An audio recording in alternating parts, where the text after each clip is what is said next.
Hola amigos, it's Will here at Will's Custom Figures, coming at you today with a big bad breakdown of a remake of the Great Muta. So please guys, sit back and relax while I talk you through why and how I made this legendary, one-of-a-kind Hasbro wrestling figure and everything else in between. So firstly, let's start by why. Well, we know that Muta has absolutely fantastic outfits. For anyone that doesn't know, the Great Muta is a wrestling legend. His wrestling career spans several decades, and I created this wrestling figure probably about 6 months ago, something like that, and I had a few customers reaching out to me for a replica. So we'll say goodbye to Bam Bam Bigelow just there as a bit of a size comparison, and we'll say goodbye to the one and only Great Muta as well as a size comparison.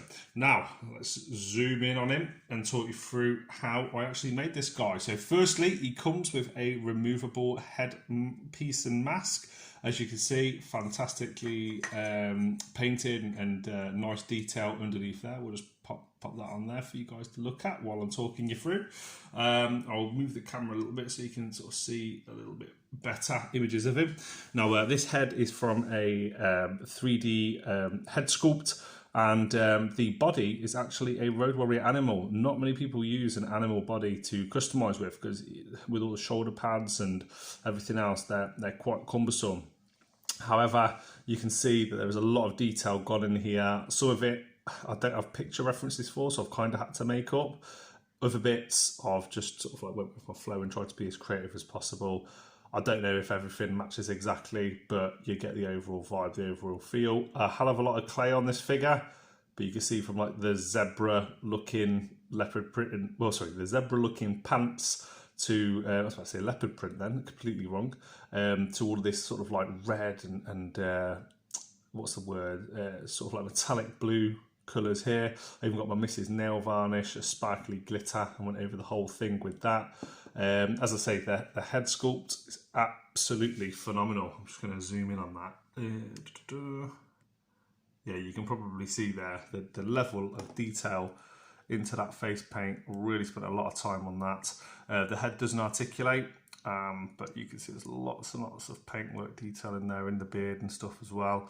He actually has sleeves, so hopefully you guys like that. You may have seen a similar video of him before where I'd created him previously, but just wanted to show you a sort of a more up-to-date version. You can see this fantastic sort of design on the back here, some kind of like tribal markings. And other than that, guys, that's pretty much it as far as making him. Just to give you guys a bit of an idea how to create him, the actual main figure, and then I'll talk to you about the mask. To create this Muta figure, the main sort of thing that I would say to do is get yourself a good head that you're happy with. Saw off all of the extra bits of a Road Warrior animal.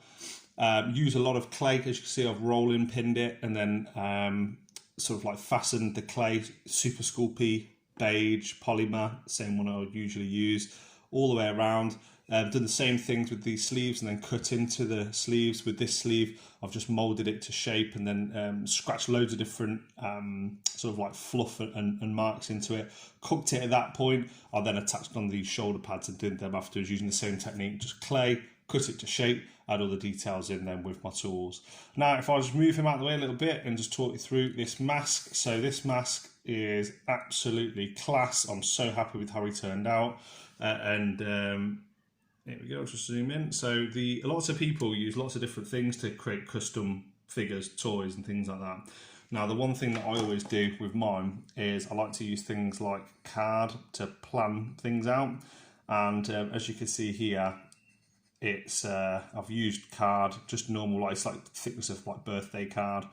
Glued that in position, molded this head to fit around his head and to make sure it comes off and on perfectly. I've then added all the details, paint details in afterwards. This is actually 3D, so you can see that there's a layer there. Same as with the eyes as well, same as with the two bits down the front. And then glued on these two bits at the bottom afterwards, as well as then making this rear bit here that sits perfectly on the shoulders. And now, if I move this out of the way and just sit it down, zoom in my camera a little bit. There we go. You can see perfectly fits on, doesn't damage the paintwork. It will, I guess, if you take it up on and off 100 times. But yeah, there we go, guys. That is the Great Muta. Guys, I hope you've enjoyed this video. It's the second one I've made, hopefully a little bit more in depth than last time. A few people have reached out to me and asked me to make this figure.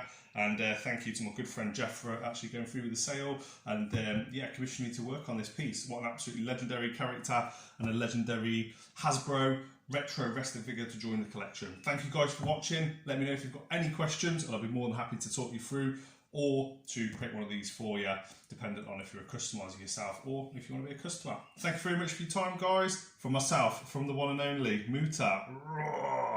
Have a good one. Peace.